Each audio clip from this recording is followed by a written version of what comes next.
नमस्कार दोस्तों, क्राइम तक में आप सबका स्वागत है। मैं हूं सुप्रतिम बैनर्जी। आज जो कहानी मैं आप सबको सुनाने वाला हूं वो बिहार की राजधानी पटना की है और एक कॉम्प्लिकेटेड मर्डर मिस्ट्री है जिसे पुलिस ने बड़ी ही सूझबूझ और समझदारी से सॉल्व कर लिया।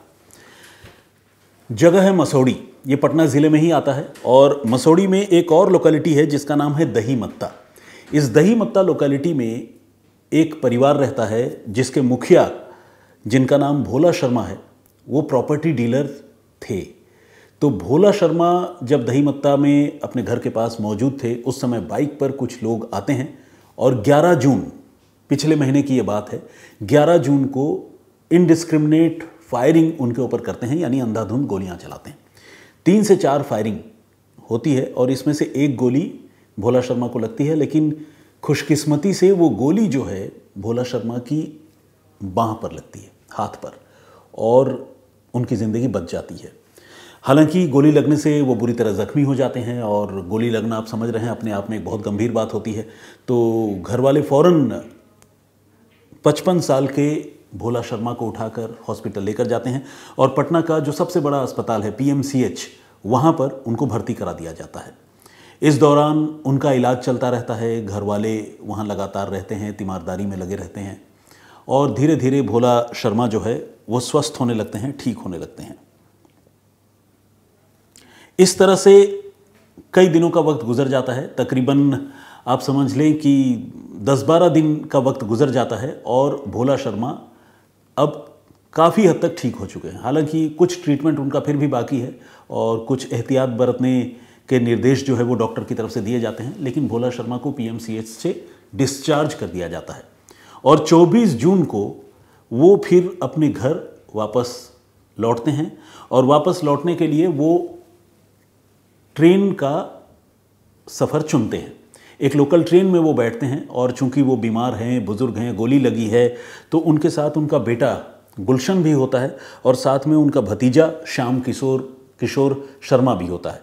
तो ये 3 लोग, मतलब भोला शर्मा को लेकर बेटा और भतीजा, ये एक लोकल ट्रेन में बैठते हैं और PMCH का जो भी नियर बाय स्टेशन है वहाँ से बैठकर ये मसौड़ी की तरफ जो है ये रवाना हो जाते हैं। अभी ट्रेन कुछ दूर गई हुई होती है, तब तक गुलशन जो बेटा है उसको वॉशरूम जाने की तलब आती है। उसे लगता है कि एक बार मुझे वॉशरूम जाना चाहिए, वो चला जाता है।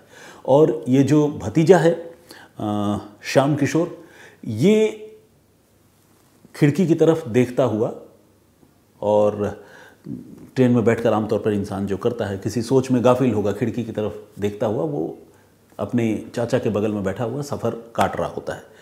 इतने में एक गोली की आवाज़ सुनाई देती है और जैसे ही श्याम किशोर पीछे मुड़ता है, देखता है बगल में, तो वो नोटिस करता है कि उसके चाचा जो है गोली लगने से बिल्कुल निढाल होकर सीट पर गिर गए हैं और बहुत तेज़ी से उनके गर्दन से खून आ रहा है और थोड़ी देर बाद वो सीट से भी नीचे जो है गिर जाते हैं।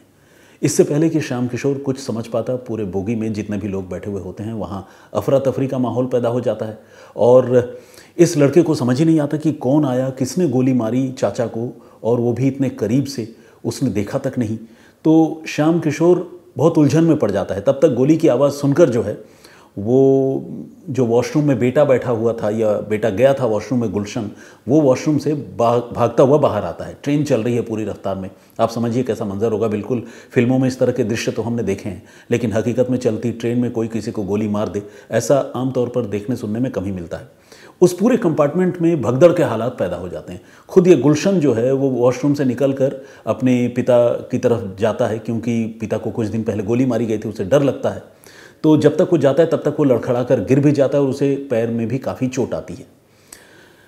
लेकिन भतीजा और बेटा दोनों मिलकर अपने पिता को और चाचा को संभालने की कोशिश करते हैं, लेकिन चूंकि गोली गर्दन में मारी गई है तो वो सरवाइव नहीं कर पाते। नज़दीक के अस्पताल में उनको ले जाया जाता है जब ट्रेन रुकती है, लेकिन तब तक देर हो चुकी होती है और 55 साल के बुजुर्ग प्रॉपर्टी डीलर भोला शर्मा का आखिरकार कत्ल हो जाता है।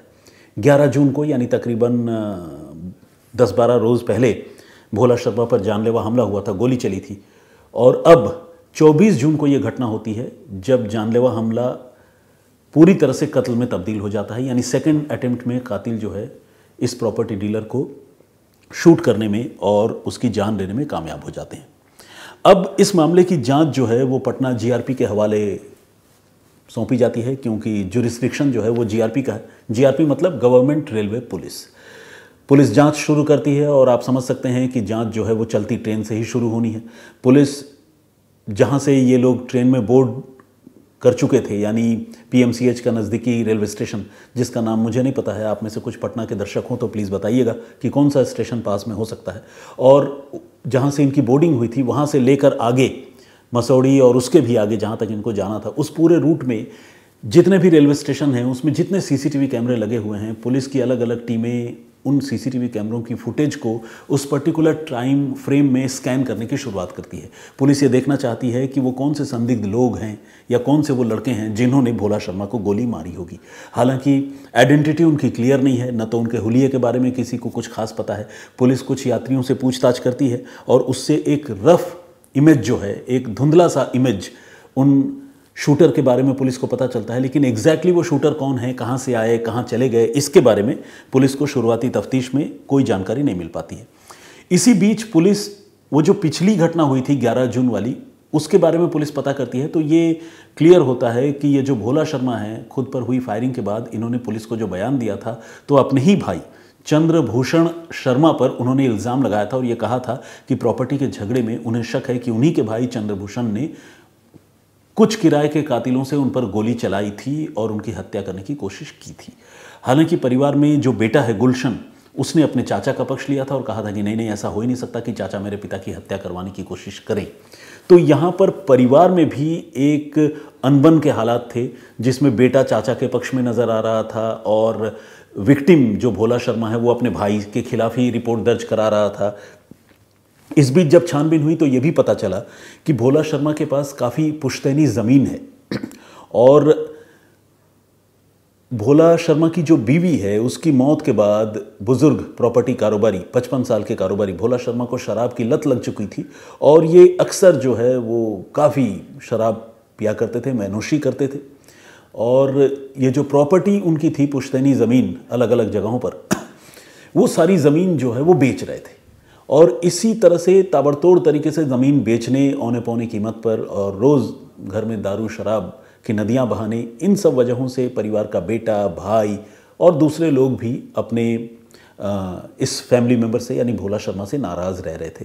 तो एक एंगल पुलिस को यह भी लग रहा था कि कहीं ऐसा तो नहीं कि घर के लोग ही इस मामले में शामिल हों, लेकिन पुलिस ने गुलशन से भी पूछताछ कर ली, भाई चंद्रभूषण से भी पूछताछ कर ली, बेटे गुलशन से पूछताछ की और ये सब कुछ करने के बाद पुलिस इस कंक्लूजन में पहुंची कि नहीं, इस मर्डर से कम और अटैक से न तो भाई का कोई लेना देना है और न ही बेटे का कोई लेना देना है। तो एक तरह से परिवार पर जो उंगली उठ रही थी या पुलिस को शक हो रहा था, पुलिस ने परिवार के जो करीबी लोग हैं जो भोला शर्मा के ज़मीन बेचकर मौज मस्ती करने से सबसे ज़्यादा इफेक्टेड हो सकते थे, वो लोग इस जांच में क्लीन पाए जाते हैं और पुलिस एक तरह से उनको क्लीन चिट दे भी देती है। उधर जैसा कि मैंने आपको बताया, जब हत्या की घटना हुई तो पुलिस सारे सीसीटीवी फुटेज की स्कैनिंग कर रही थी और लोगों से भी पूछताछ कर रही थी। ट्रेन में पुलिस पार्टी थी, उनसे भी पूछताछ कर रही थी।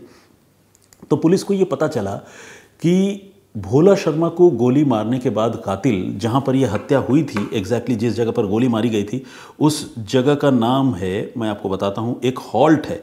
हॉल्ट मतलब ऐसा स्टेशन जहाँ नीमा हॉल्ट, जहाँ पर ट्रेन जो है बमुश्किल कुछ सेकंड्स के लिए या मिनट के लिए रुकती होंगी। छोटे स्टेशन को हॉल्ट कहते हैं, आपको पता है। तो नीमा हॉल्ट के पास ये फायरिंग हुई थी, लेकिन पुलिस ने जब सीसीटीवी फुटेज देखी और दूसरे लोगों से बातचीत की तो ये पता चला कि नीमा हॉल्ट के पास बेशक भोला शर्मा को गोली मारी गई, लेकिन कातिल जो है नीमा हॉल्ट में नहीं उतरा और नहीं किसी और जगह पर वो ट्रेन से डिबोर्ड हुआ। अब जब पुलिस ने छानबीन आगे बढ़ाई तो पुलिस को ये लगने लगा कि कत्ल करने वाले लोग जो हैं उनकी तादाद एक नहीं बल्कि दो थी।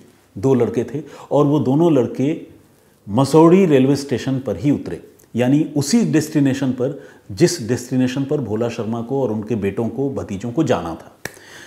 तो ये एक कोइंसिडेंस कह लें या एक ऐसी बात थी जिसने पुलिस को मसौड़ी और उसके इर्द गिर्द जो भी लोग हैं उनके बारे में पुलिस को पता करने के लिए पुलिस को थोड़ा सा मजबूर होना पड़ा, या समझ लीजिए कि पुलिस को एक लीड मिली। पुलिस ने अब ये जो दो संदिग्ध लोग हैं जिनकी तस्वीर पुलिस को सीसीटीवी फुटेज में नजर आई थी, दो संदिग्ध नौजवान, उनके बारे में पुलिस ने जानकारी जुटाने की शुरुआत की कि ये लोग मसौड़ी में उतरकर कहाँ गए। तो पुलिस ने जब उनको आगे टेक्निकली ट्रैक किया तो पता चला कि मसौड़ी में उतरकर वो गए सगुना गांव की तरफ। सगुना मसौड़ी के पास ही एक जगह है, गांव है, रूरल एरिया है, कस्बाई एरिया है। तो जब पुलिस ने सगुना के बारे में पता किया तो एक और बड़ी अजीब सी बात पुलिस को पता चली, आप इसे इत्तेफाक भी कह सकते हैं। वो ये कि ये जो सगुना है, ये भोला शर्मा जो मारे गए, उनका बेटा गुलशन का ससुराल है। यानी सगुना में भोला शर्मा की बहू का घर है, बहू का मायके है। तो क्या वाकई ये कत्ल जो है वो परिवार के लोगों के इर्द गिर्द ही घूम रहा है? हो सकता है कि पुलिस ने क्लीन चिट दी हो लेकिन लोग इतने क्लीन ना हो। तो पुलिस अब सगुना में जब ये लड़के पहुंचे तो पुलिस को ये जानकारी तो मिल गई कि ये लड़के शूट आउट के बाद ट्रेन में ही बैठे हुए थे, मसौड़ी में उतरे, सगुना चले गए। तो पुलिस ने अब सगुना में पता करना शुरू किया कि ये लोग कहाँ गए। जब इनके बारे में और जानकारी जुटाई तो पता चला कि ये सगुना में कहीं और नहीं बल्कि भोला शर्मा के बेटे के ससुराल में, यानी गुलशन की पत्नी रंभा के घर गए। और इन लड़कों की पहचान जो है तब और क्लियर हो गई जब नाते रिश्तेदारों से पूछताछ हुई, कुछ चश्मदीदों से पूछताछ हुई तो पता चला कि एक लड़का जिसका नाम है प्रिंस, वो उस ट्रेन से उतरा था और उसके साथ एक और लड़का था जिसका नाम है जयप्रकाश, वो भी प्रिंस के साथ उसी ट्रेन में था, यानी शूटआउट में शामिल था। तो जयप्रकाश और प्रिंस की जब पहचान साफ हुई तो पता चला कि ये प्रिंस जो है वो भोला शर्मा की बहू का भतीजा है, यानी रंभा के भाई का बेटा है।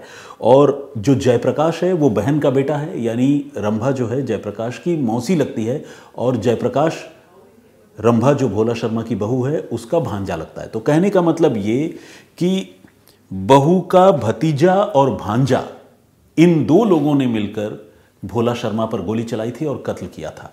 और ये सिर्फ एक इत्तेफाक नहीं था और इसके पीछे कोई और नई और अजीब कहानी नहीं थी, बल्कि इस कत्ल को किसी और ने नहीं बल्कि उसी परिवार की बहू रंभा ने अंजाम दिलवाया था।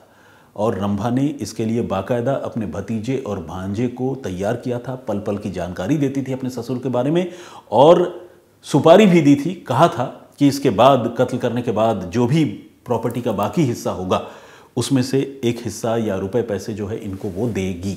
असल में कहानी ये थी, जैसा कि मैंने आपको बताया, ये जो भोला शर्मा है ये शराब के आदी हो चुके थे, अपनी प्रॉपर्टी बेच रहे थे और बेटे गुलशन को जो है कोई प्रॉपर्टी का हिस्सा अब तक मिला नहीं था।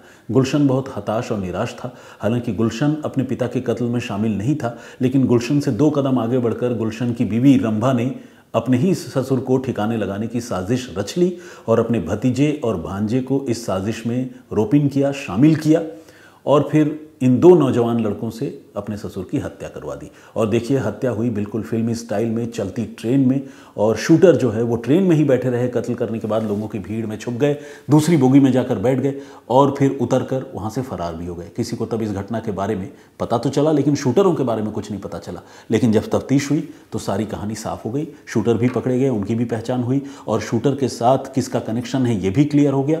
और ये सब कुछ क्लियर होने के बाद इसके पीछे की जो साजिश है, यानी जो मोटिव है जिसकी वजह से ये कत्ल की ये घटना हुई, वो मोटिव भी पुलिस ने अनरावल कर दी, यानी उसको बेनकाब कर दिया।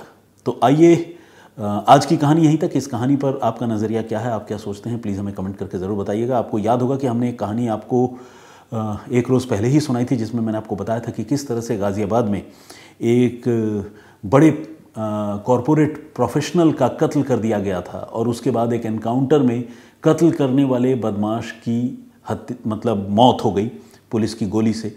उस पूरे घटनाक्रम पर मैंने ये कहा था कि देखिए ज़िंदगी तो 2 लोगों की गई, एक कॉरपोरेट प्रोफेशनल था और एक था नशेड़ी क्रिमिनल जिसने उस प्रोफेशनल की हत्या की थी। मौत दोनों की हो गई, लेकिन क्या ये दोनों मौतें बराबर हैं?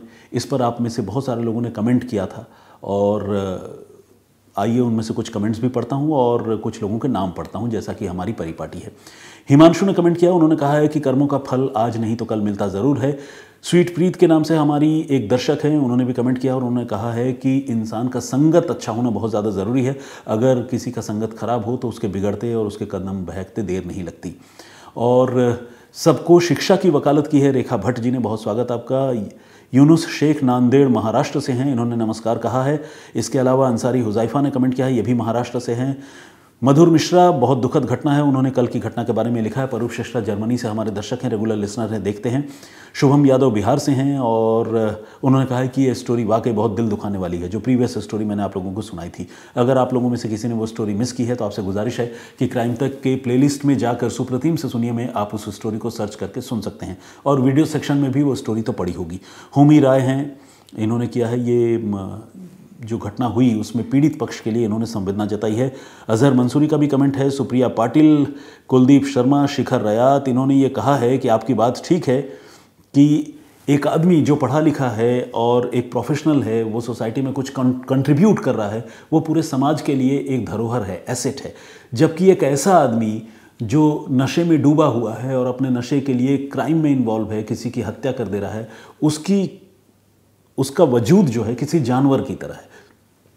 तो ये शब्द बेशक बहुत हार्श हैं, बहुत सख्त हैं, जो हमारे दर्शक हैं उन्होंने जो लिखा है, लेकिन हकीकत यही है कि दोनों की ज़िंदगी की तुलना नहीं हो सकती। एक समाज कंटक है, जिसे हम कहते हैं ना समाज का कांटा, और दूसरा समाज के लिए जो है एक धरोहर है। तो एनीवे, मौलाना निसार अहमद नागपुरी साहब ने भी कमेंट किया है। सुजीत कुमार विमल का कमेंट है, स्वागत आपका। प्रदीप भाम्बू जी, वर्जीनिया डिसूजा का कमेंट है। गांगुली भाई के नाम से एक आईडी है, उन्होंने गॉड ब्लेस लिखा है। समीर खान, शिखा अग्रवाल, अंशुमान घोष ने भी कमेंट किया है। शत्रु इंडियन के नाम से एक आईडी उन्होंने कमेंट किया है। मधुर मिश्रा और यशवीर सिंह और जस्टिस 2691 के नाम से भी एक आईडी है, उन्होंने भी कमेंट किया। बहुत सारे और भी लोगों ने कमेंट किया है। सारे लोगों के नाम और कमेंट एक दिन में एक साथ पढ़ना संभव नहीं, आप जानते हैं, लेकिन आपको मैं एक बार याद दिलाना चाहता हूँ, बताना चाहता हूँ कि ये सारे कमेंट्स जो है मैं पर्सनली ज़रूर पढ़ता हूँ, यानी आपकी लिखी गई बातें मैसेज के तौर पर मुझ तक पहुँचती ज़रूर हैं। तो आज के लिए इतना ही। अपना बहुत ख्याल रखिए, सुरक्षित रहिए। मैं फिर हाजिर होऊंगा किसी और वाकई, किसी और कहानी के साथ। तब तक अपना बहुत ख्याल रखिए, सुरक्षित रहिए। जय हिंद, जय भारत।